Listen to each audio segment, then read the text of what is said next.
C-SPAN.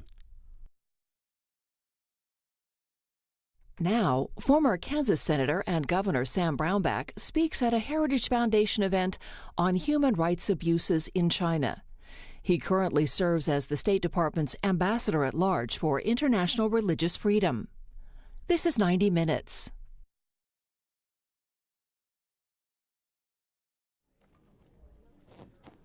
I think we'll get started here. I'm Walter Lohman, Director of the Asian Studies Center here at the Heritage Foundation. Thank you all for coming out. Welcome back. It's a really important issue that we're here to discuss today. That is the situation that the Uyghur minority face in Western China today. What we hope to do is to understand it a little bit, put a spotlight on it, and discuss some solutions to the problem, because that's what we do at the Heritage Foundation. We don't just study the issues, we look for things that we can suggest the government do, not just the executive branch, but the Congress as well, things they can do to address, in our case, foreign policy issues, Asia policy in particular. We look for conservative solutions, and make no mistake, all Americans, including conservatives, ought to be concerned about what's going on in Western China. Not only because the situation that these people are facing, because they're a minority, that would be a problem in and of itself in our eyes, but particularly because they face persecution because of their faith. While I may not share their faith personally, and many others here may not either, on matters of religious freedom, it's important that we all hang together as a matter of principle. Because as Ben Franklin said, if we don't hang together, we will all certainly hang separately. Our keynote speaker, Ambassador Brownback, is going to join us a little bit later, a little bit different way to proceed here, sort of accommodating his schedule. He's going to be here about 11:30 or so, and then we'll introduce him and hear his remarks. So we're going to first start with our panel discussion. We're going to start with Nury Turkel. Nury is an old friend of mine and of Heritage. He's always been available to me to help me better understand these issues. He's a U.S.-based Uyghur activist and attorney. He's actually born in a re-education camp in Xinjiang. He's former president of the Uyghur American Association, as well as former executive director of the Uyghur Human Rights Project. Adrian Zenz is an independent lecturer. His research focuses on China ethnic policy and public recruitment in Tibet and Xinjiang. He's author of Tibetanness Under Threat and co-editor of Mapping Amdo, a series, part of the series that Amdo Tibetan Research Network has facilitated. And then Olivia Enos. Olivia used to be a rising star at Heritage, but now she really is a star. As a policy analyst here, she is bringing issues of human rights and transnational crime to the forefront of our project in the Asian Studies Center. She's been here since 2013, which we were just discussing earlier today, is a lot longer than I thought. And she really is tireless on behalf of these issues. And in fact, just got off of a plane from Taiwan and Korea to prove that point. It's a pleasure to work with Olivia every day.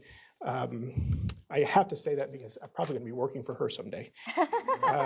So I'm just kind of planning ahead here. Okay, with that, I'm going to turn it over to Nury. He'll get us started. We'll just go one through, and then we'll have some discussion, Q&A, so be thinking about questions as we go through. And as soon as Ambassador Brownback gets here, we'll introduce him, and we'll also hear from him. Thank you. Good morning. Thank you very much for inviting me back to the Heritage Foundation. This is the second event that Walter and Olivia have organized on the issue, the Uyghur crisis. In the meantime, I'd like to take this opportunity to thank scholars like Adrian Zenz, who are largely responsible for putting the issue on the map with their evidence-based research and documentation. Without scholars like Adrian, we would not know initially what the Chinese government was doing or trying to accomplish. The narrative is very clear. It's been a year since we started to know firsthand information about the camps, the reason for the construction of the camps, and the expansion process and Chinese government's ultimate goal. As we speak, more than 2 million Uyghurs and other Turkic Muslims have been interned what the experts and now the US government officials have been calling as concentration camps. These camps aim to put Uyghurs through conversion therapy that I believe is human reengineering and programming of a proud heritage, ethnic identity that has been in existence as early as 12th, 13th century. And the government, the Chinese authorities have been trying to change the headline by calling it re-education centers, vocational schools, and recently the chairman of the Xinjiang Uyghur Autonomous Regional Government stated that it is a boarding school. But when you look at the purposes of those camps, the current party secretary said, these camps were designed to teach like a school, be managed like the military, and defended like a prison, with a specific purpose to break the Uyghur lineage, break their roots, break their connections, and break their origins.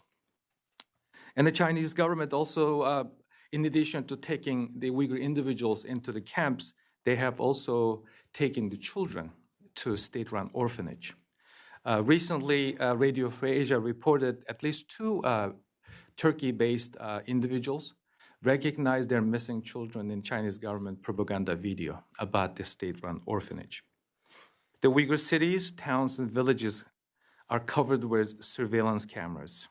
The Uyghur people have been subject to mandatory DNA collection, iris scans, and required to download mandatory monitoring apps onto their phones. As a result, the Uyghur families, relatives, including my own, deleted our contact information from their phones. Many Uyghurs around the world, including myself, have been cut off from their family members. The Uyghurs living in Europe here and Australia and other countries today worry that if something happens to their family members, they will not be able to know because there's no connection to the family members. The basic human rights, such as to maintain contacts through phone calls, exchanging photographs, video chatting, have been taken away from the Uyghur diaspora, Uyghur individuals living in free societies. And also there's something chilling going on. There are some Chinese scholars, including Hu Lianhe and Ma Rong, have been writing about a so-called final solution to the Xinjiang problem. What they have been saying recently that, or their actions and their policy indicates that they think that they have found a final solution to the so-called Uyghur problem. The seriousness of the Uyghur tragedies cries out for world condemnation, societal support, and actions by governments individually or collectively. So, as I pointed out, the narrative is very clear, supported by evidence, supported by personal accounts provided by survivors or family members been affected by these atrocities. So what do we do about it? First of all, we need to acknowledge and recognize that what is happening in China and China's government's attempt to export those methods a threat to a democratic system, the rule of law, and free expression. If you don't address this, if you don't recognize this, it's going to be very difficult to come together to rectify the situation. And the way that we handle this, recognize this, eventually find a solution, defines what kind of world that we want to live. So since the crisis has been started, or come to world attention, the United States government in various levels, particularly the Congress, have spoken out. The other countries who have history, been told their children through education materials never again have to take up a position. We've been looking for leadership in Europe, take a similar position that the US government has taken.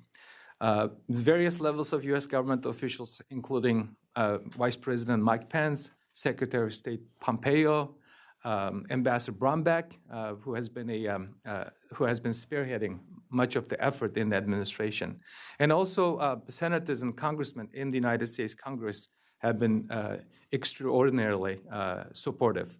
Just yesterday, Speaker Pelosi issued a very strong statement in solidarity with the Uyghur people, which is admirable, and the other countries should follow that example.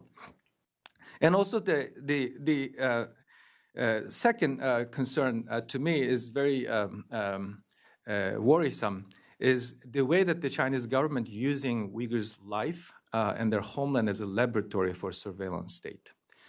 New York Times reported last month that there are about 18 countries. Some of the countries shouldn't be surprised to us, but I saw when I see the name Germany, I had very concerning reaction. And also the Chinese police, as been reported in the media, training a police force in New Zealand. So this threat is real. In the end, if this model is promoted, as the Global Times, the Chinese tabloid, comfortably promoting, we will have a much bigger issue to deal with. The Chinese government officials have been promoting, including the Chinese ambassador to Washington, Cui Tiankai, said this should be a model for the world to look into to tackle so-called Muslim problems. And also we should urge the Congress to pass these two legislation currently being considered, the UHRP Act and the Uyghur Act.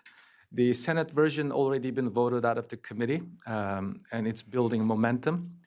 These two legislation, initially introduced, bipartisan legislation introduced by Senators Rubio and Menendez, and Swazi and Smith on the House side. And then there's another bill introduced by Congressman Ted Yoho and Brett Sherman, have been actively considered. So I encourage you to contact your members to ask them to support these bills. That would be not only very substantive, but also historic. In the Uyghurs' modern history, no government, no legislative body ever done anything similar to this legislative initiative being considered. If taking on China diplomatically is difficult, the U.S. government should also consider helping the Uyghur students and asylum seekers. We have a precedent back in 1990s after the Tiananmen Square massacre. The Bush administration, the senior Bush administration, with the help of Congress, provided a blanket immigration status to Chinese students living, studying in the United States. Even though the numbers is not that big, there are at least a couple thousand of Uyghurs currently struggling to pay their tuition because sending money back and forth is also considered a reason for the Chinese government to send the family members to the camps.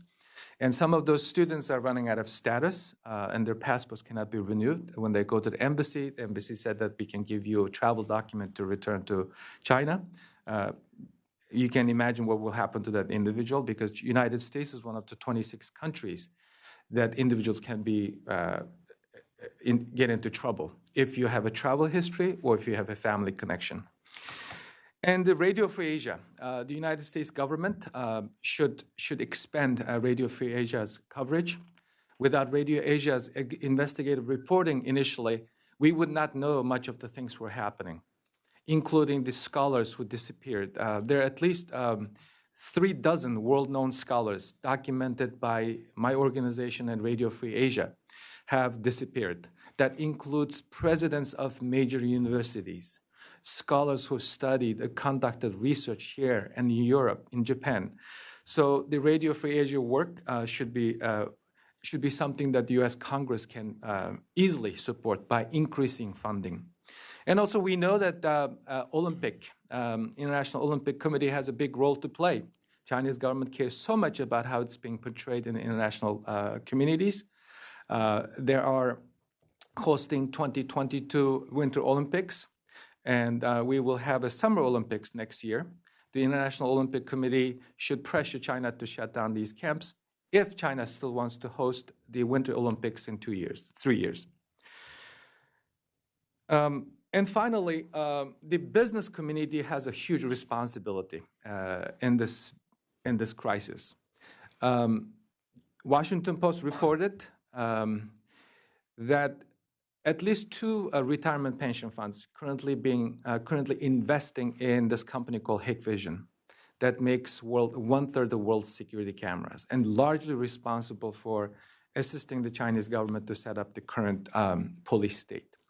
And also, we should also encourage our government, the Congress, to ban companies or sanction companies exporting technology or equipment or technical assistance to Chinese government and its technology companies, Hikvision, Dahua, and others, that has been in the news recently. So it's past time for action. We have heard enough, and we know how it ends when the government specifically targets an ethnic group or religious minority. We've seen how this ends in the history. I'd like to end with this sombering note. We're sitting in a ticking time bomb. Here's why. If the Chinese government wins or succeeds in this effort, a human engineering reprogramming effort, this proud nation will be destroyed. The Uyghurs' centuries-old ethnic tradition, national identity would be destroyed. If the Chinese government fails, what are they going to do with those 2-3 million people? Are they going to release them on the street? Well, we're going to see some serious casualties. So it's for you in the audience and those who are listening, watching this program or this meeting, to think about specific steps to rectify this humanitarian crisis. Have entered its 3rd year as we speak. Great, thank you. That last point is so important because even as you watch a situation like this, it is evolving. And if you look at historically at similar sorts of problems, it's not static. They don't, you can't characterize them the same over the decades that they remain a problem, and it could worsen. Right, could worsen. Thank you, Adrian. Yes.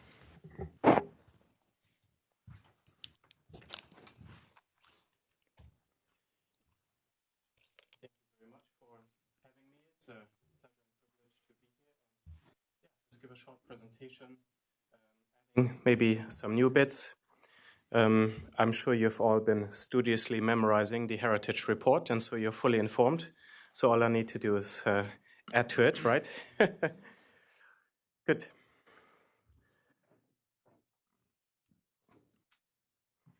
So in 2018, we had a year where a lot of evidence was gathered for widespread education and internment network in Xinjiang. Some of the facilities are specifically for re-education, but we have really a wide range of forms of internment going on in Xinjiang. Then, as China was increasingly challenged at the United Nations and other forums about the situation, the whole situation shifted into what I would call a battle of narratives, a battle of claims and counterclaims. There were charges of internment, of human rights violations, etc. And since then, Beijing has embarked on a very elaborate or increasingly elaborate propaganda campaign in order to neutralize Western claims and in order to basically get away with what it is doing. But there's one really weak spot, and I would like to point that out again. The weak spot for Beijing is the concept of re-education, or literally translated, transformation through re-education. This is a concept that can be traced back to the re-education through labor system that was established under Mao Zedong in 1957, and more recently for the treatment of the Falun Gong in the 2000s in Chinese 教育转化. China has never challenged any evidence related to this concept, nor has it ever challenged my findings. There's a detailed trail of evidence between past and present forms of re-education.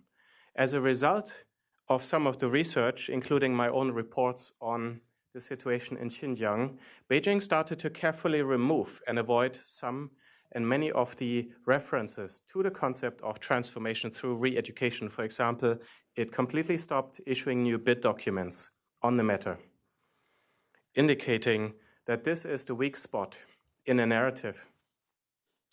Now, more recently, China's propaganda strategy is to focus on the so-called vocational skills education training centers listed. Oh, can you see this on the small screen, yeah? Mm-hmm. Okay, and there, okay. It's quite small, I'm sorry. Hope you all brought your magnifying glasses and all that. You spy cameras. This is point 8. Good. Thought everybody's so quiet. Nobody can see anything. Okay, now I understand it. Good. Okay. Point 8 is the 8th one. That's the one that Beijing says, yes, those exist. Those we have, and those we do for the purpose of de-extremification, and they're really good. And look at our happy trainees who are dancing and singing for you when you come and visit our model camps, the 2 or 3 select model camps that have been specially prepared for visiting audiences.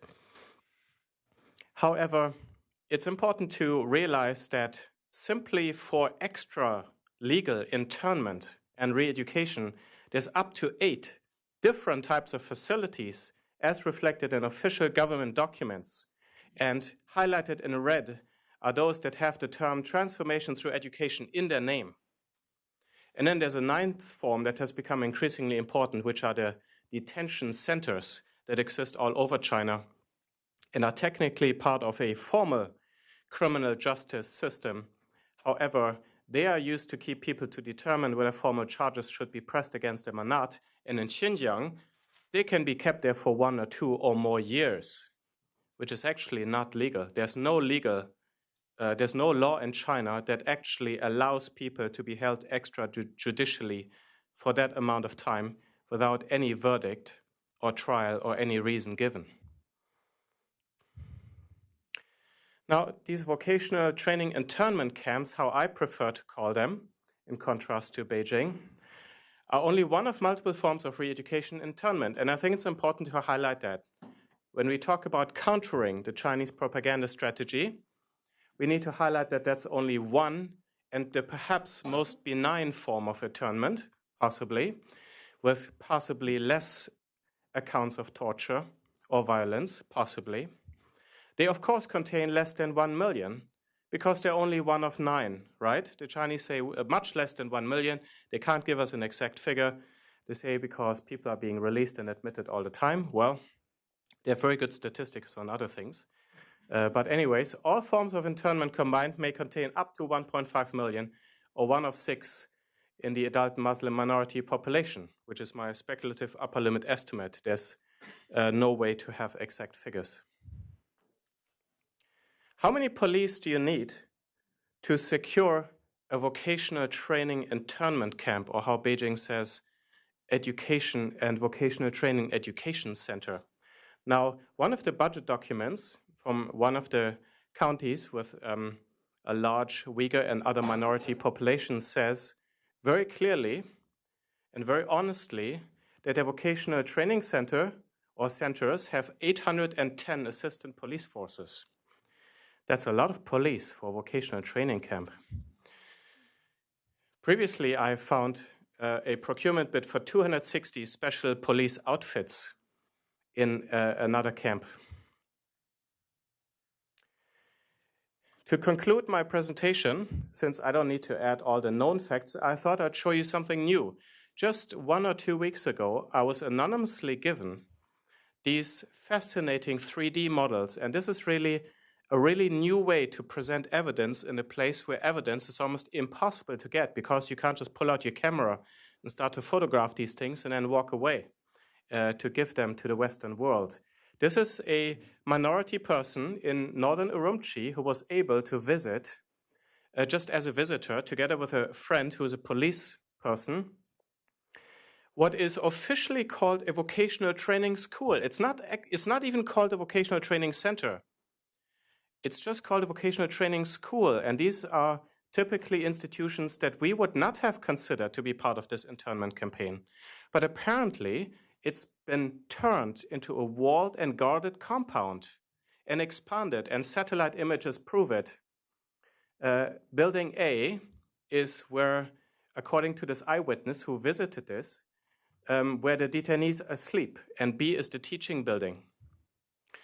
The bus stop sign says Jiaopei Zhongxian, which is the classic term for a vocational re-education or internment camp in Xinjiang. This is my own screenshot. I double-checked the site I was given. And this is a very small image. I apologize. But if you look it up yourself, you can clearly see the red circles in the corners are watchtowers. You see high fencing around every building, which is consistent with the witness account.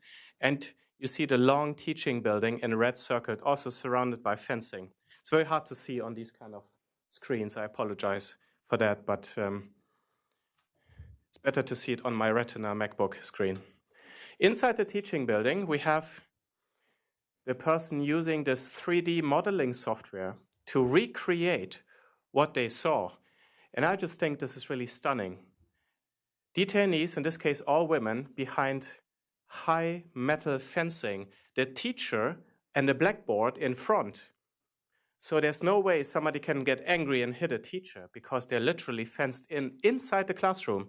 You also notice a guard person in front of every classroom and a gated iron bar door that additionally locks every classroom, just in case somebody could get out. And they were learning Chinese. The person who visited this and who anonymously gave me this information and made these pictures said they were learning basic Chinese. These were minorities, Uyghurs, all women.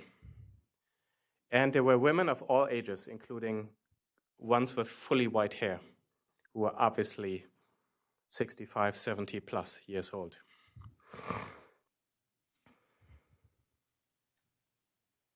So, in sum, we are at a stage now where in order to counter the Chinese propaganda, we need to realize that the Chinese state continues to find it hard to counter direct factual evidence.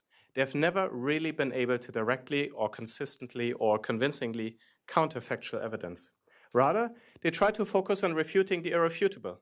If we become overly speculative and we make assumptions, and this is also actually one of the disadvantages of a loaded term such as concentration camp, because that can mean, even though it's technically completely accurate, it concentrates people in one spot, and that's what these things do. But it's also a very historically charged term, and then the Chinese go and refute it, which from one angle they can, from another they can't. But we need to be very precise, I think, in our terminology. Otherwise, we give the Chinese a broadside that they can end up refuting just 20% of what we say. And I think it would be better if we don't give them that opportunity. They also seek to distract from the irrefutable. Yeah, this whole thing about vocational training is true. There are internment facilities in Xinjiang that produce vocational training and probably feed into forced labor, etc. And more research on that is needed. But they, of course, try to blow that up as the main thing. But as I've shown you, vocational training camps are just one of 9 forms of internment in Xinjiang. And that does not include the formal prison system. Prisons are separate from any of. We are only talking extrajudicial detention here.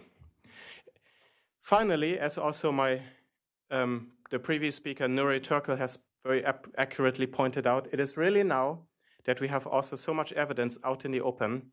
It is really up to national governments and international bodies such as the United Nations to take on the facts, to highlight them, to speak of them, and to act on them. Thank you. Thank you very much, Adrian. That was that was very important background. I appreciate what you said about the historical comparisons. I think that's a very good point and something that maybe we can avoid getting into during the course of this conversation, because like anything compared to the monstrosity of Nazi Germany, it's hard to make any use of it, right? So I agree with you, and I hope we can avoid that going forward. Let me turn it over to Olivia. Yeah, great. So my junior year of college, I took a class on the negative impacts of communism worldwide. And during the course of that class, we had to read a book called The Black Book of Communism.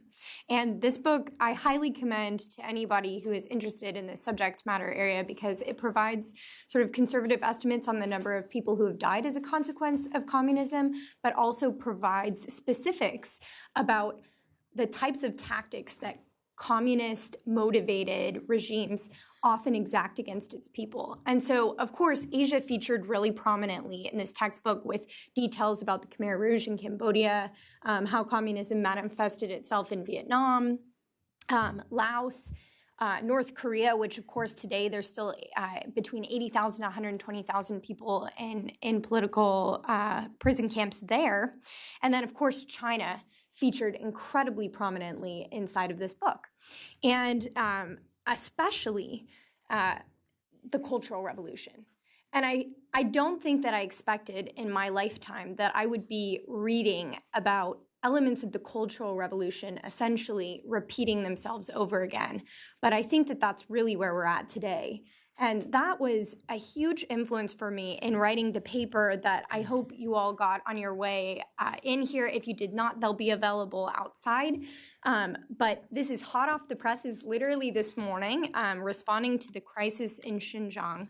And the motivation for writing it was, not only are we dealing with a crisis of immense proportions, and I will note this in particular, I purposefully chose not to call it a human rights crisis because I think a lot of times when we call it a human rights crisis, it gets written off as something that only folks in the government who handle human rights and values issues should deal with.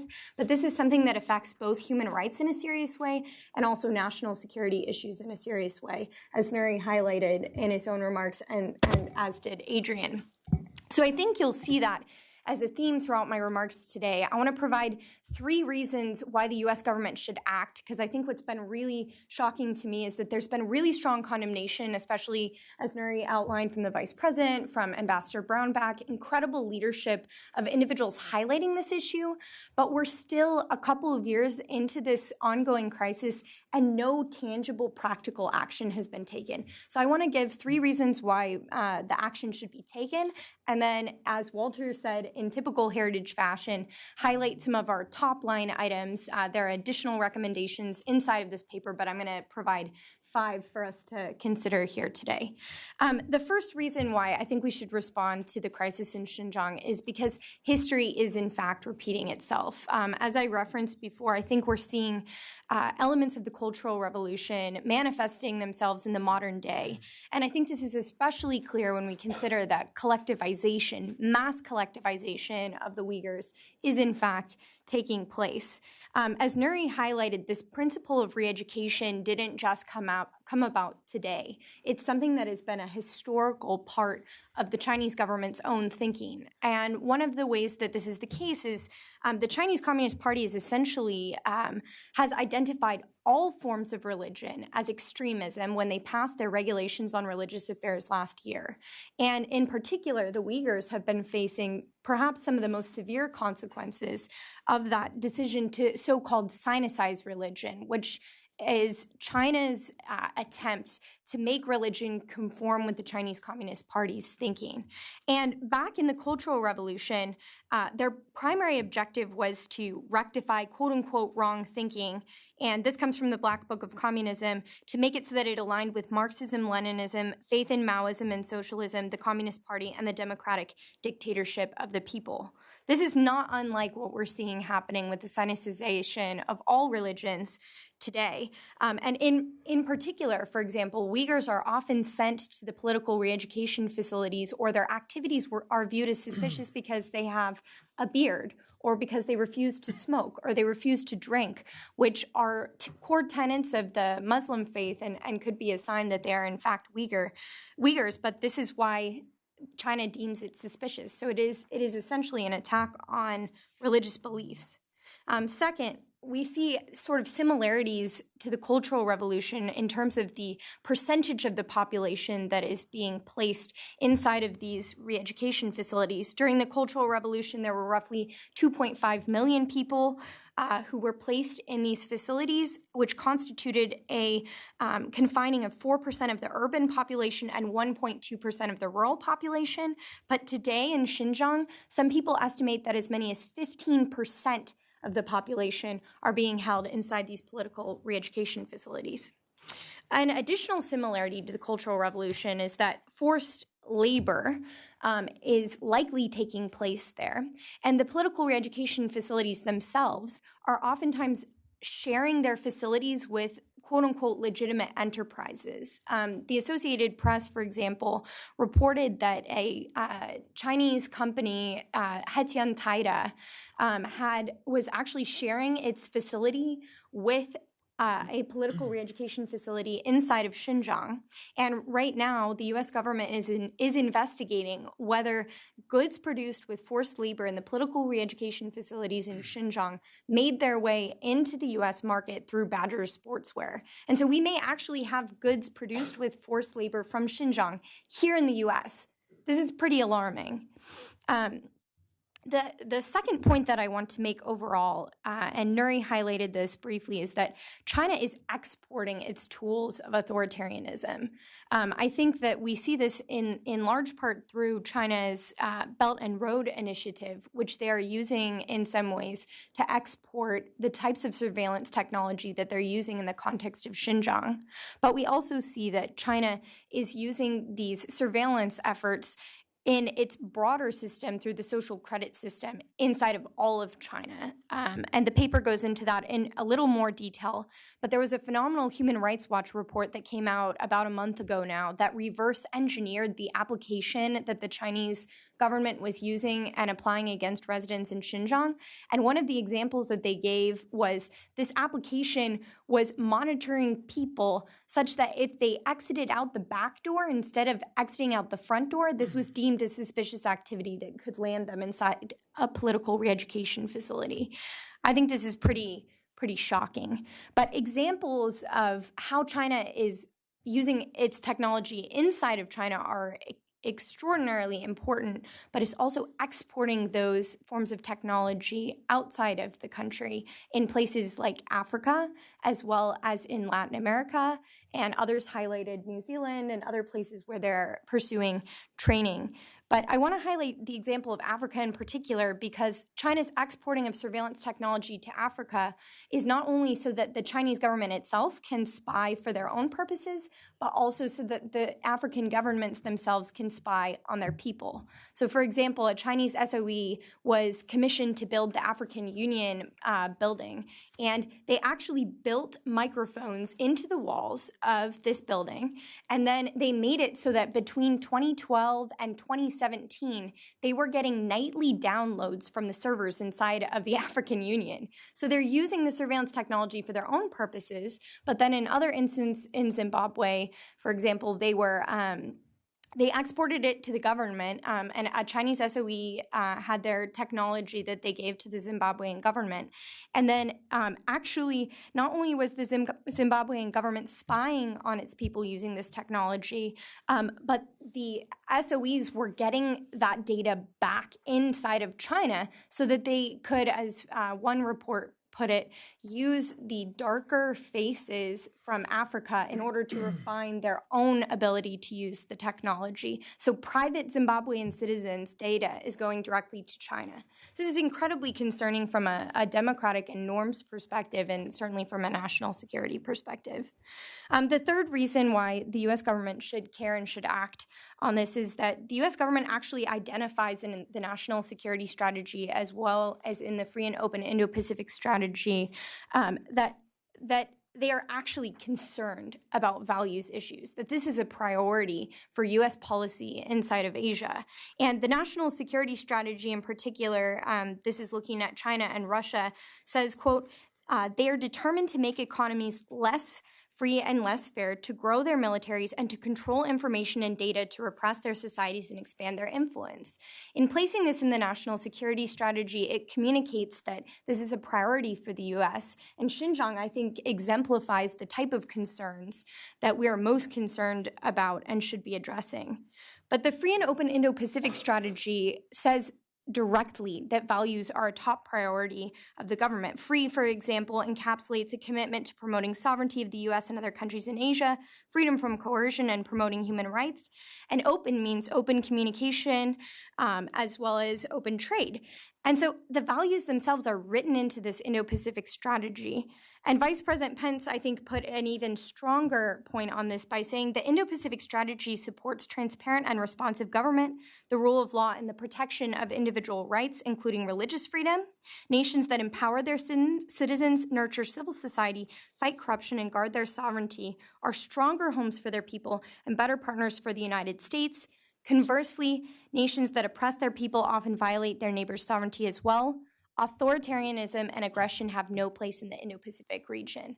And so I would ask the U.S. government, what better way to promote values in the Indo-Pacific, in the Asian context, than to respond to one of the world's worst human rights abuses taking place today? So now I want to quickly, very, very quickly, move on to the next steps that the U.S. government should take. These, as I mentioned, are just the top line items. You'll find additional recommendations inside of the paper. But the first is to advance the national security strategy and the free and open Indo-Pacific strategy by responding with strength to the crisis in Xinjiang. We need to be clear about who and what agencies are specifically responsible for instituting the values component of the Indo-Pacific strategy. I've asked people in State Department, in the Vice President's office, in Indo-PACOM, who's responsible for actualizing the values component of the Indo-Pacific strategy, and I have yet to get an answer. We need to get to the bottom of this so that we can start responding to serious violations of human rights like those taking place in Xinjiang. And I think this point is really critical. The U.S. should place responding to mass arbitrary internment in Xinjiang as a much higher foreign policy priority in its dealing with China than it currently does, because China views Xinjiang as a core issue, as a fundamental threat to itself. And so it's time for the U.S. government to prioritize it as well. And I want to underscore something that I said earlier in the conversation, which is that Xinjiang is more than a human rights crisis. China's exportation of surveillance technology makes Xinjiang a national security concern to U.S. policymakers. And I think ways that we can prioritize these issues would, one, reiterate Secretary Pompeo's call for all prisoners inside of these facilities to be immediately released. Two, as Nury mentioned, to highlight and call on the International Olympic Committee to reconsider China's suitability to host the Olympics and raise these issues in the midst of ongoing negotiations with China on other issues. The second recommendation I have is to sanction Chen Guangguo specifically. Adrian has done phenomenal research highlighting how Chen Guangguo was responsible for architecting repression in both Tibet and in Xinjiang. He is directly responsible for the serious violations that are going on there, and at a minimum, he should be held responsible, but also other Chinese individuals and entities should be sanctioned under Global Magnitsky, if not under other sanctioning authorities. Third, we should create a special coordinator for the serious challenges going on in Xinjiang. This person can be responsible for compiling lists of names of individuals who should be sanctioned, but also will bear primary responsibility for hopefully building out that values component also of the Indo-Pacific strategy.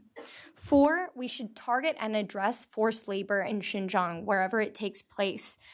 This includes applying Section 307 of the Tariff Act of 1930 and also consider creating a rebuttable presumption that all individuals who are forced to labor in Xinjiang, we cannot accept those goods and should stop them right at the border should they in any way appear to be imported into the U.S. And then fifth, and Nury highlighted this as well, is to put diplomatic pressure on businesses to cut ties with Chinese entities seeking dual-use technologies from U.S. entities for the purpose of expanding surveillance. We've seen that even the suggestion of potential government action from Congress has led Thermo Fisher, for example, to discontinue its exporting of certain forms of technology to China. We hope other businesses will follow suit, and we should think strategically about how the U.S. government can help to encourage businesses to do the right thing. And with that, I'll go ahead and end, and we can open it up to Q&A. Thank you, Olivia. That was terrific. I certainly agree with you about needing to prioritize this. I mean, part of the problem I think that we have is that the U.S. government always has a problem prioritizing its concerns with China because when everything is a problem, then nothing is really a problem. Everything is a priority, nothing is a priority. So in some ways, the administration is addressing that because this is clearly not a priority. So they've taken some things off the table in order to get at the things they care about most and to emphasize trade relationships and all the rest. So maybe maybe Senator Brownback will disabuse us of that perception, but that does seem to be the case. I want to open up to questions. I've got a couple myself, so while you think about it and decide when you're going to raise your hand, I'm going to ask those, at least one of them. I wanted to come back to the matter of information. Adrian had this slide that had the Chinese reaction refuting the refutable, diverting on the irrefutable, et cetera. But it seems like another critical part of the way that they're handling this very successfully.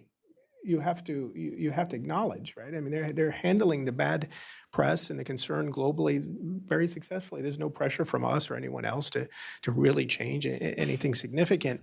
But part of it that's enabling would seem to be blocking access.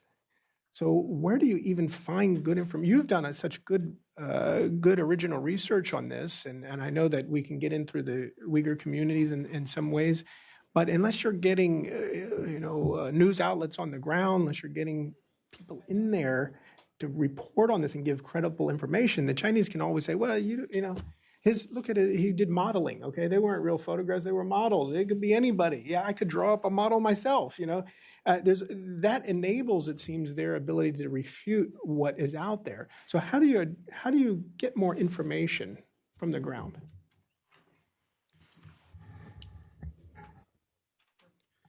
So I think there's more potential to explore what the Chinese government itself says about these camps. There's more information around, and even though I did say that they have tried to avoid certain keywords and stop publishing certain documents, at the same time, I'm also in the process of trying to finding more specific information using different terminology, and as they sort of sometimes change and adjust their language, I think our goal is to track that and follow and find documents that use this language and then get the maximum out of them. I think there's a lot more potential in that.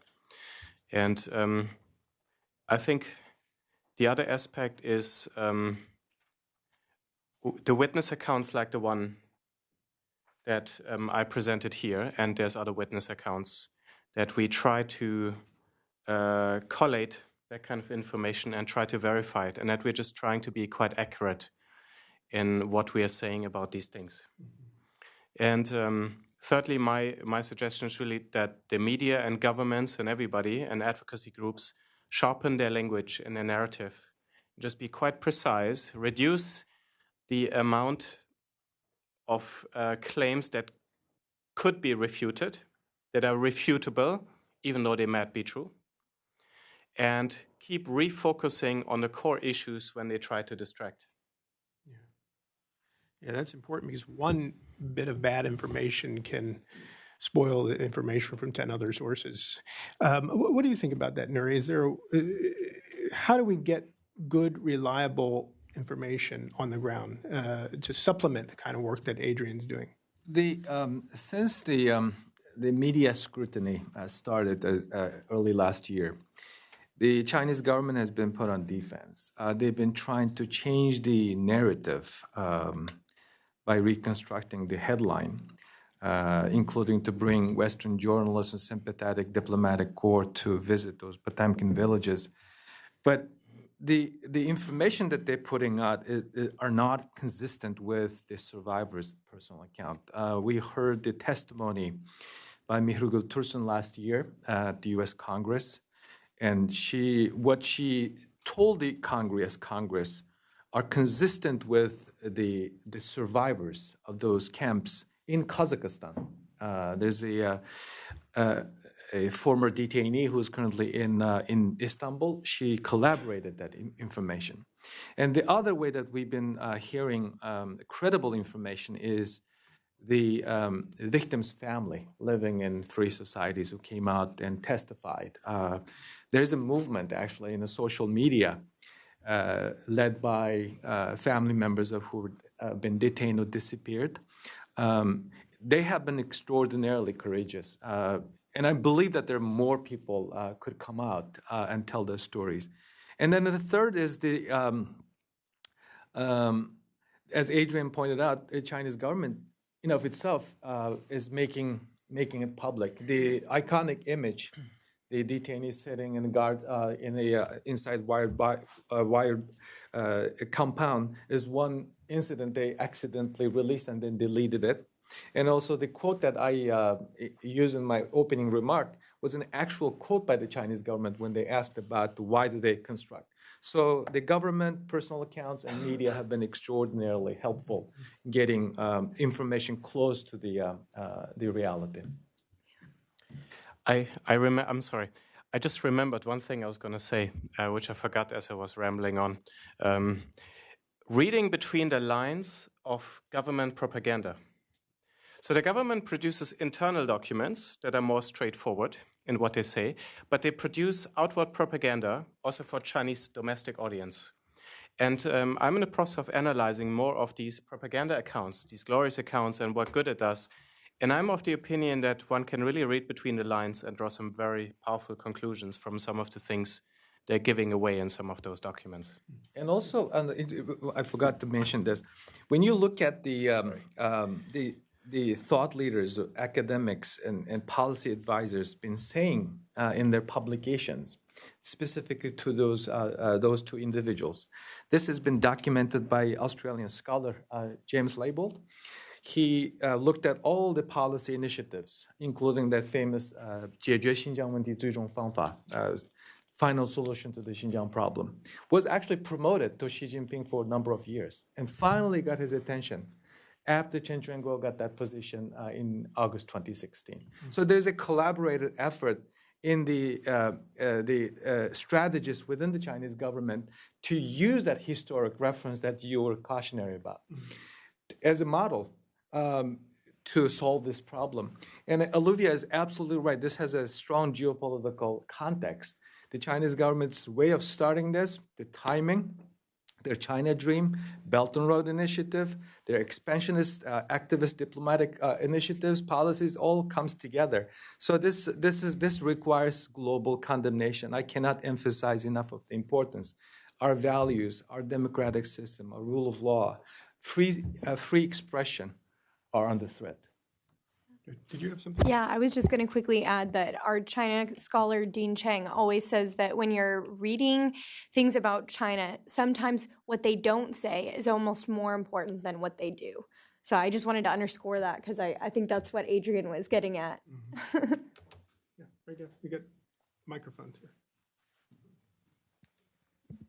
Christina Olney with the Victims of Communism Memorial Foundation. Thank you for your presentations. This week marks the 30th anniversary of the Tiananmen Square massacre.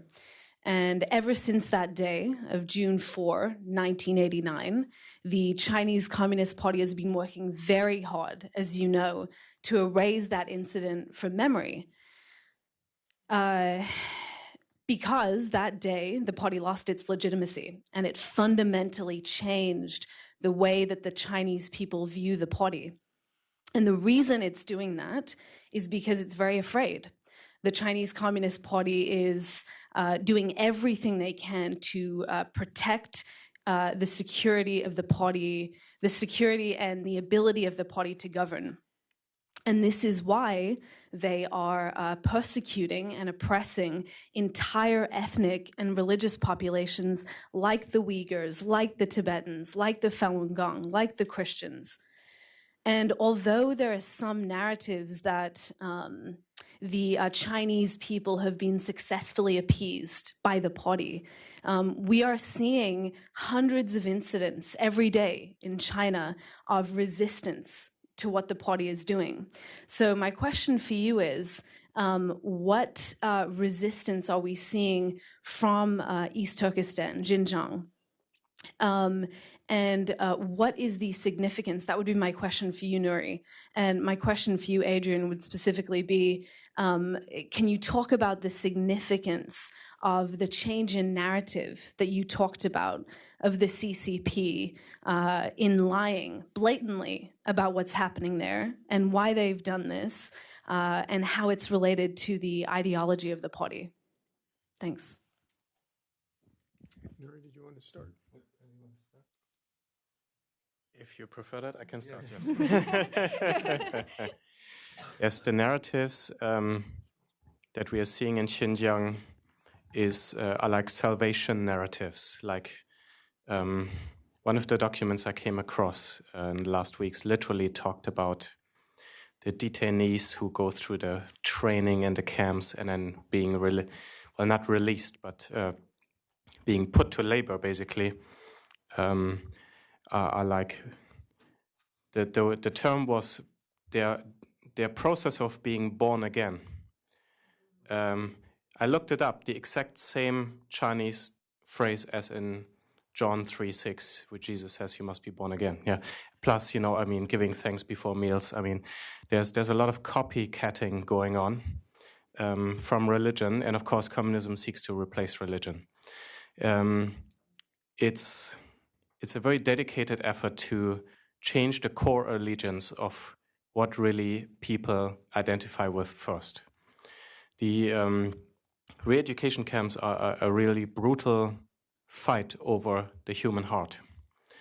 And it's consistent with communist ideology to describe that as like a liberation or redemption through labor. Because in communist liberation, of course, you empower the human being who is being enslaved by whatever, by giving them honest work, fair work, theoretically. It's amazing how communist regimes have a track record of labor abuse and underpayment and everything, but and not allowing, of course, labor unions and no strikes and protests. But that's a different topic. It's just quite the inconsistency. But the topic of like we put you to work. And by putting you to work, you are becoming a new person, and maybe your material conditions improve. Although if you look at the wages they get paid, then I'm kind of doubtful about that claim. But like a whole salvation narrative that's being associated. And look, we are being gracious. Instead of putting these extremists to prison, we give them a chance, and they can go to a training camp and get a skill, which supposedly they don't have. Although, as you know, there's intellectuals, doctors, engineers, teachers, and everybody in these camps. And then you can work hard and get a new life instead of idle pursuit of spirituality, etc. So I think the Chinese, in that sense, are being very honest, actually. It's very consistent with the whole ideology. What Beijing does in Xinjiang really exposes the depth of the CCP ideology. It's a reflection of their core beliefs and the extent to which they go to change human beings and even entire ethnic groups in line with their ideology. It's extremely consistent, and therefore I think Xinjiang really exposes what the CCP stands for and is capable of. And when we talk about Xinjiang being a model for suppressing other parts of China, other religious groups, I would say absolutely. Xinjiang exemplifies what China is, what the CCP, the Chinese Communist Party, is capable of. And that is, as Nury has been appealing, why urgent and clear action is needed on Xinjiang. Because if the world does not respond to what's going on in Xinjiang, it is failing to respond to a model of oppressing human souls, no matter what faith they believe in, that could easily serve as a model for oppressing any human soul on this planet. I'd like to add that that's an excellent point. When you look at the official lines, why do they have a problem with the Uyghurs' ethno-national identity, religious practices? Simply because CCP perceive those hallmarks as a sign of disloyalty. It goes to the heart of CCP's sense of insecurity, sense of Xi Jinping's sense of insecurity, because China is a one-man country now. It's a one-man show. So anything goes out of hand will undermine Xi Jinping's leadership, CCP's survival. Therefore, when you look at it, it's like ideological front. Yeah, the Uyghurs' ethno-national identity, the way of appreciating the culture, practice religion, is not in line with the Communist Party ideology. That's why they're attacking the very existence of the Uyghur idea or the cultural heritage. And then resistance. This is actually the Chinese government did not predict this, but this gives the Uyghurs a really good opportunity to rally behind one idea of saving their culture, the national existence, maybe something else in the future. And finally, this is also helping the Uyghurs globally. The world, especially the United States, thought leaders and policy experts start seeing what CCP, what China is really about, and through the prism of the Uyghurs being treated. Thank you. You know I shouldn't try this in Washington, but I'm going to try it. Can we get 2 questions and answers in 5 minutes? We'll try to take 2 questions, and then if you all can respond briefly, not necessarily all of you, but if you can respond briefly, then we can bring Senator Brownback up to address us. So 2 quick questions. One over there. So this question is regarding the consequences of taking action in China.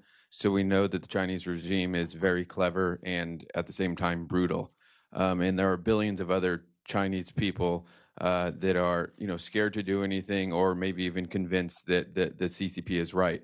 So if we take action, how do we prevent ourselves from basically alienating the people that do support the CCP or are too scared in that we do something and we become scapegoats? So Chinese say, we do something and, this program went wrong because they intervened. It's their fault.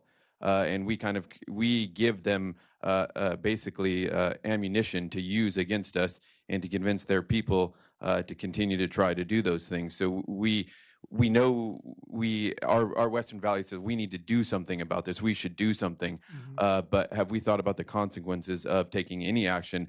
If we really do believe like oppressing souls is the most terrible thing you can do, I believe that the Chinese people themselves are powerful enough to fight against the regime as long as we don't, basically empower the CCP to continue their narrative.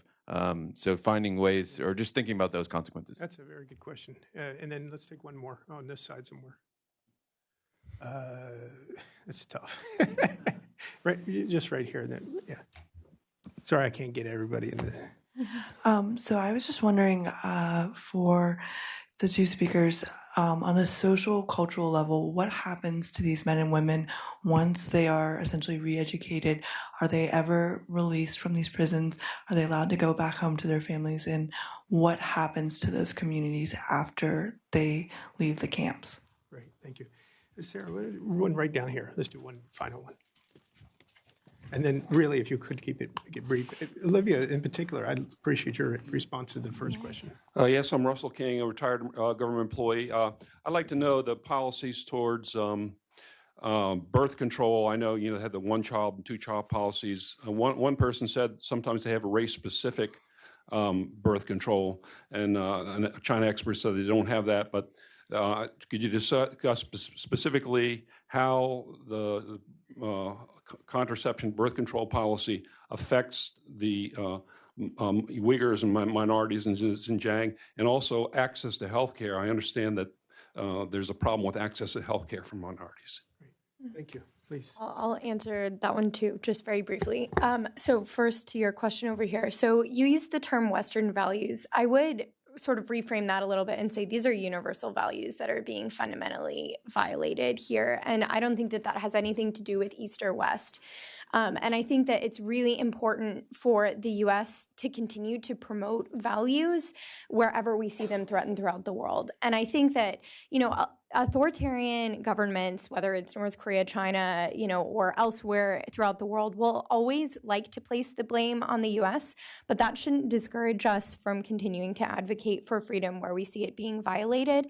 And I think that we strongly would agree with your general tenet that the people themselves are the primary engines of change. And so I don't think we want the U.S. government to get in the way of them being able to defend themselves. But if there are ways that the U.S. government can create greater space for their voices to be heard, I think that is something we should always pursue. And so that was sort of the motivation behind a lot of the recommendations that are in the paper, is what action can the U.S. government take that would generate greater space for the Chinese people. And then on the two-child policy, so Heritage actually wrote a paper. I was one of the co-authors on this. It's called The Economic and Humanitarian Case for Why China Should Rescind the Two-Child Policy. There are a lot of really good reasons for why they should do that, and it's actually in the Chinese government's interest to do so. I imagine that ethnic communities like the Uyghurs in particular face especially stringent restrictions. One thing that people don't realize is that even though 2 children are permitted, every person basically has to seek approval from the Chinese government to even have 1 child or to even have 2 children. And so it's not even guaranteed that they get to have 1 child or 2 children.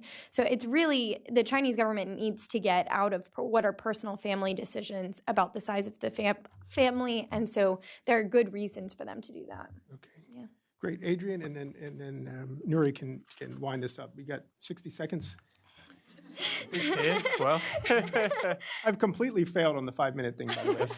There's not yet been a response to what happens to the situation at the moment is that very few people are being released.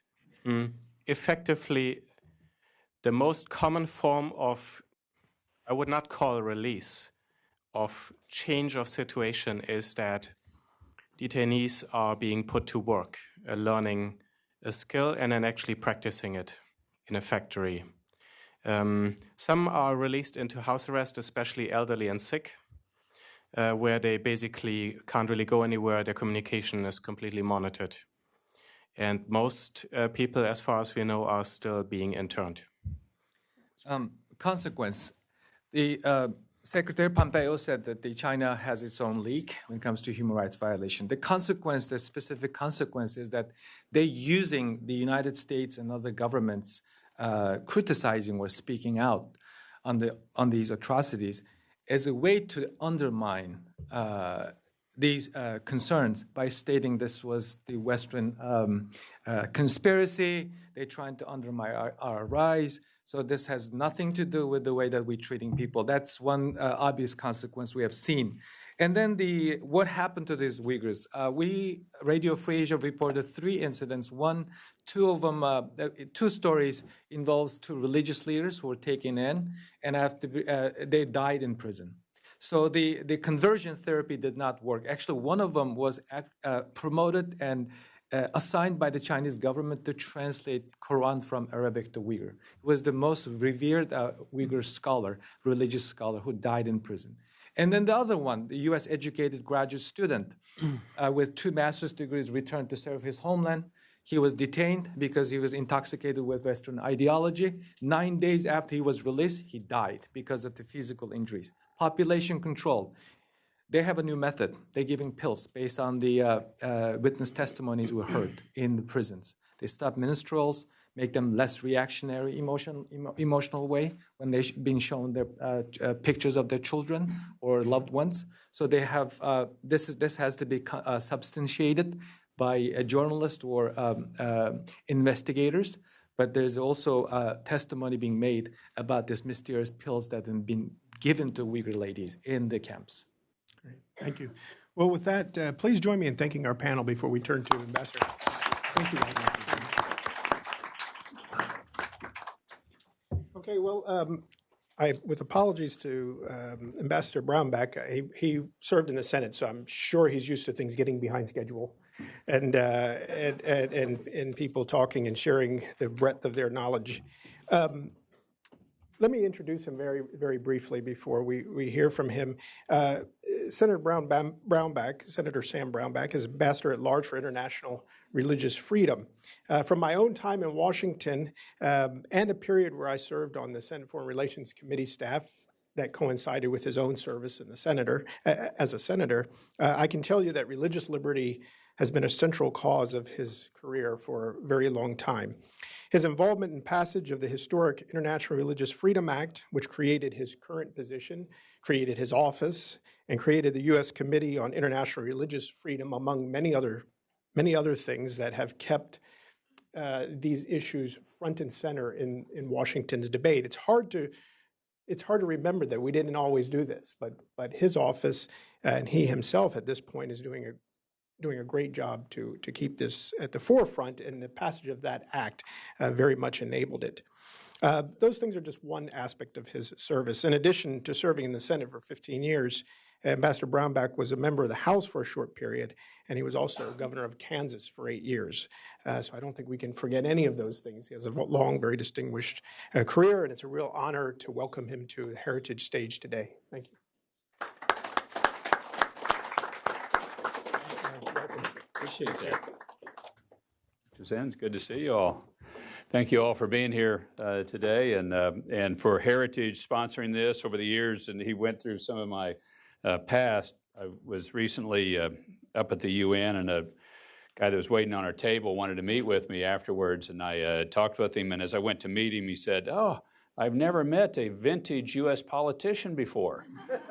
And I thought, okay, I'm going to take that as a compliment. Thank you. But as I've been able to work over the years in a number of different capacities, Heritage has always been there with different issues, with sponsorships, with ideas, with analysis. And so thank you.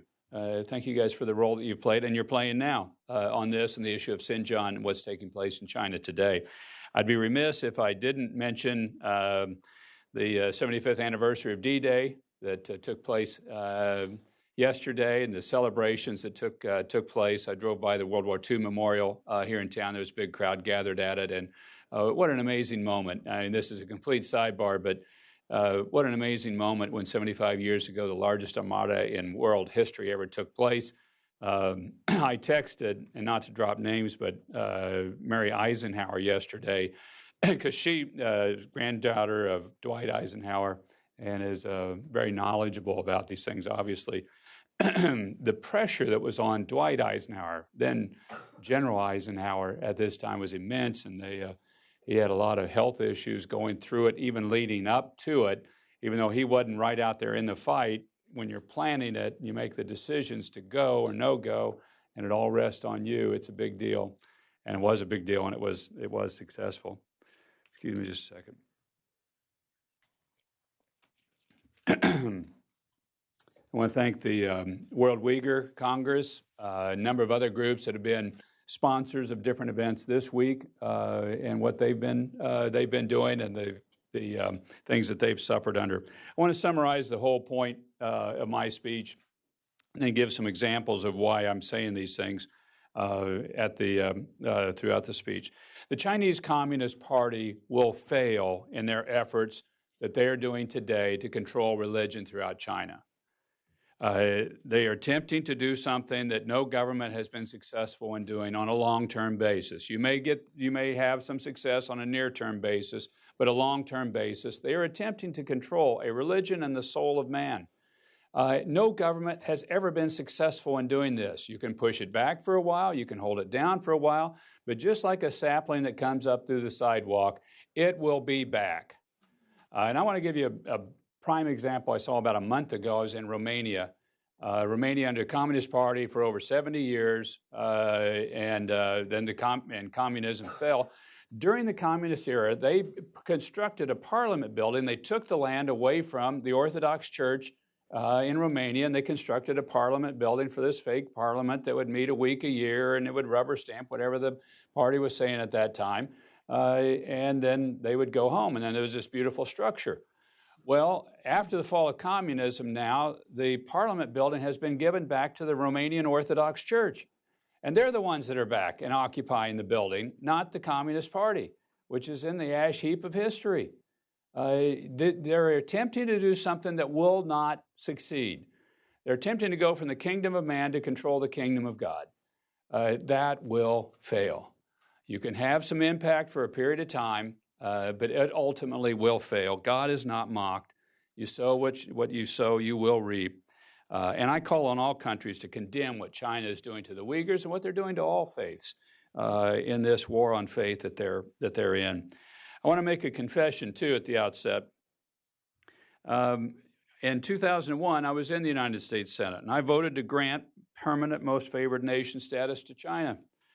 I did so thinking economic engagement with China would gradually alter their political behavior, that by experiencing greater economic opportunities, China would gradually grant more political freedoms as they became increasingly engaged with the West.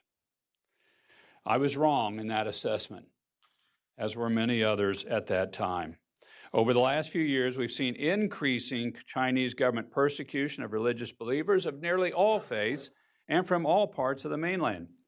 I believe the efforts by the Chinese government to exert control over members of many religious groups, to the enforcement of so-called religious affairs regulations, the destruction of houses of worship, the unlawful imprisonment of religious leaders, and the actions to ruthlessly silence any form of constructive dissent demonstrates its disregard for the individual dignity of Chinese citizens. It is from this inherent dignity of the individual that religious freedom flows, a fundamental human right the Chinese Communist Party continues to trample on, even though they recognize it in their own constitution that you have religious freedom. They've exhibited extreme hostility towards individuals seeking to peacefully practice their own faith, whether they're Buddhist, Islam, Christianity, Falun Gong. All have come under increasing attacks from the Communist Party. I would note as well, the world is taking notice. In Xinjiang, the topic of which your paper is, and that you've had people present, and you've had some wonderful experts here, some of which I've been meeting with over some period of time. They're the ones that are the experts on it and know the details on the ground. But clearly, the Chinese government authorities have arbitrarily detained members of Muslim minority groups in forced labor camps for carrying out common religious practices. Common things such as growing a beard, wearing a veil, attending services, observing Ramadan, sharing religious writings, or even praying. Officials have established a list of illegal baby names. This is the one I just think is amazing and galling, including the well-recognized Islamic name of Muhammad is now illegal to name your child in China. Since April 2017, authorities have detained, different estimates, but ours at State Department, over 1 million ethnic Muslims. They've targeted and forcibly relocated to forced labor camps Uyghurs, Kazakhs, Kyrgyz, and members of other Muslim minority groups. Family members do not know the whereabouts of their loved ones or even whether they are dead or alive. I was with a Uyghur group yesterday, and there must have been 30 people in the room who held their hand up who have family members themselves. They don't know where they are and haven't heard from them in an extended period of time. The Trump administration is deeply concerned and considers this oppression a deliberate attempt by Beijing to redefine and control Uyghur identity, culture, and faith. Now, China describes these sprawling camps featuring guard towers and barbed wire separating teachers and students as mere vocational training centers. I was in vocational agriculture, and the barbed wire was used to keep the cattle in, not people. We must call these centers what they are, forced labor camps, created to wipe out the culture and religious identity of minority communities. Numerous reports indicate that mainland authorities force innocent people into these camps, often based primarily off of their religious beliefs and their ethnic identity. They're held for indeterminate periods of time, subject to physical and psychological torture, intense political indoctrination, and forced labor. In November, one of these survivors of one of the camps testified in front of Congress. She testified about seeing brutally tortured at least 9 people that she was in a cell with, and all of which died.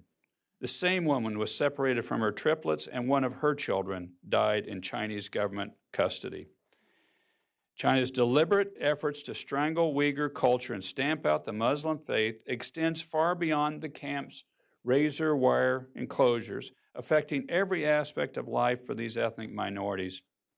Now, and here's the area that I think is China defining the future of oppression and what it's going to look like, including pervasive high-tech surveillance systems and monitoring throughout the region, including facial and gait recognition technologies, draconian security measures in public spaces, house arrest, and restrictions on who can worship in the remaining mosque that the Communist Party hasn't bulldozed. Chinese Muslims are prevented from regular daily prayer, having their beards forcibly cut off, and are force-fed pork and alcohol. Chinese authorities are even targeting children. The Communist Party has forcibly taken thousands of minority children from their families and placed them in state-run orphanages. They're taught only Mandarin Chinese and are prevented from receiving religious or cultural education. This Orwellian blueprint of repression in Xinjiang has been actualized under the leadership of the Chinese Communist Party, and it is our great concern that they're going to expand and replicate this throughout the world. China has long used its economic weight to silence criticism of its severe human rights abuses. And here we should not falter in pushing back. Regardless of what they may have of an economic system, we need to stand with confidence on human rights and the right of the individual, the inherent dignity of the individual, to be able to practice their faith and to take care of their own soul as they see fit. I applaud the countries that have spoken out against China's abuses in Xinjiang.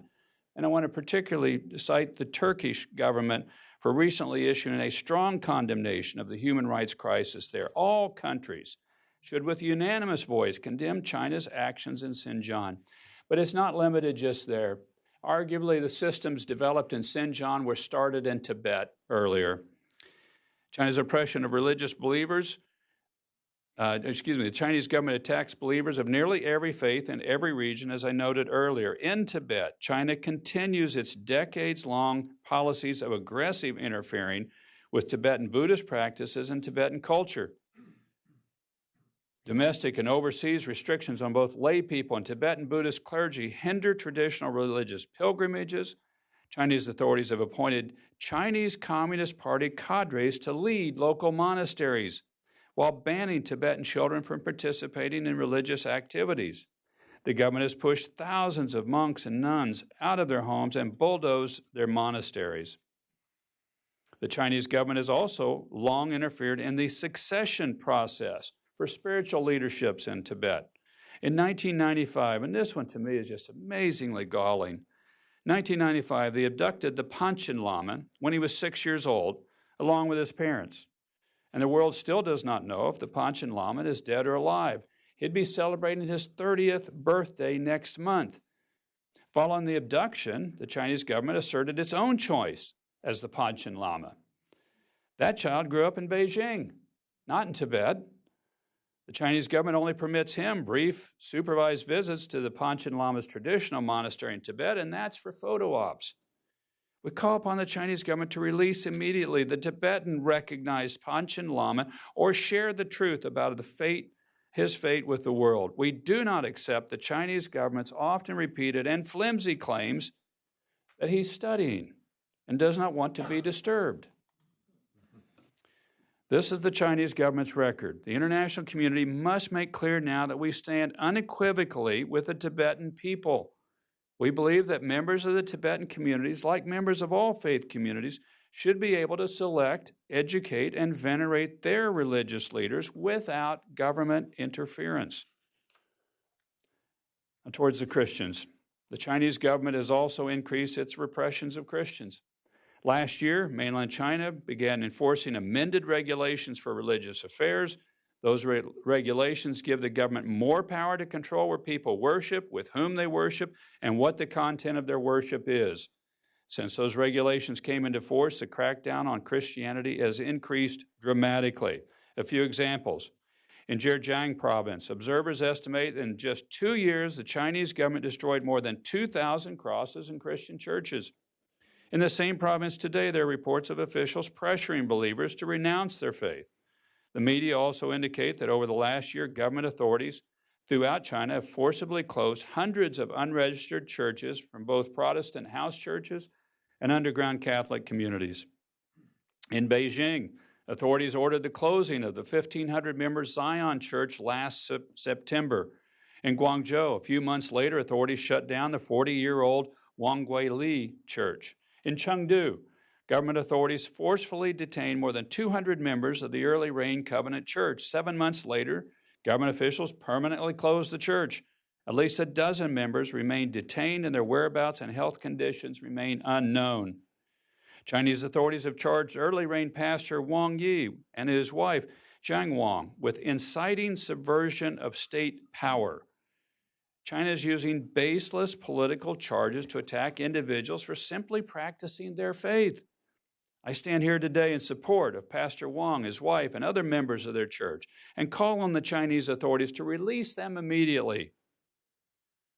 Now, through all of our efforts, we're chasing a simple but important dream. It was one that I announced here when I first started in this position, that we would expand and push aggressively religious freedom for all people everywhere in the world at all times. That one day, all people around the world will be able to exercise their fundamental freedoms, including the right to freedom of religion, allowing individuals the liberty and dignity to do with their own soul what they wish. Religious freedom, at its core, is about the freedom of conscience, the freedom of individuals to hold the belief of their choice or to change faiths. It includes the freedom to worship alone or in community with others, to educate children and to share the faith. It is a right that is strongly linked with other fundamental freedoms like peaceful assembly and expression. But unfortunately, these liberties are under attack. As we gather here today, hearing the suffering of so many fellow human beings, their inherent dignity unrecognized and violated through religious persecution, and by the very government trusted to defend the sacred right, we must all ask, what can be done and what should we do? I think often of the Soviet Jewry movement, a wide-scale grassroots movement that spread across America like a prairie fire. Throughout the 60s, 70s, and 80s, as Jews were being held by the former Soviet Union, trapped behind the Iron Curtain and unable to flee or immigrate, Americans were organically organizing and advocating, bringing awareness to the plight of men and women halfway across the globe. Today, we too must bring awareness to the plight of Uyghurs, Tibetans, house church members, and Falun Gong, men and women halfway across the globe. You can be their voice. As a community with shared belief in the fundamental right of religious freedom, together we, government, civil society, faith communities, can make an impact and push back against China's repressive campaigns, and do so confidently. As the detained pastor of the Early Rain Church, Wang Yi, said, in Xinjiang, in Shanghai, in Beijing, in Chengdu, the rulers have chosen an enemy that can never be imprisoned, the soul of man.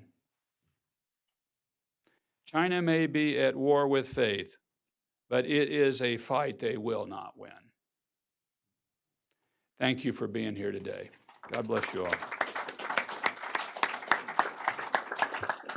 Thanks. Appreciate that. That was a terrific speech. We couldn't have hoped for more than that. Thank you very much. That concludes our program. Yeah, no, that was really good.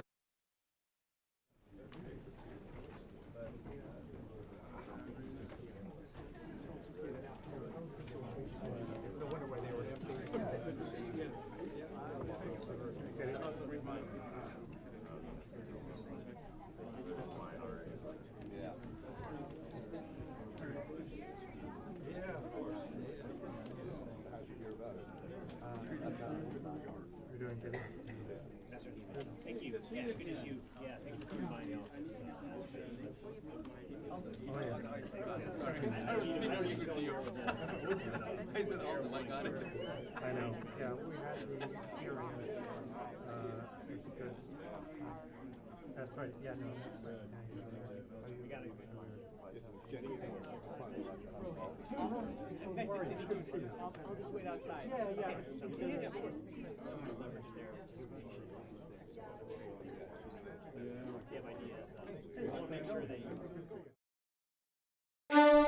C-SPAN's Washington Journal, live every day with news and policy issues that impact you.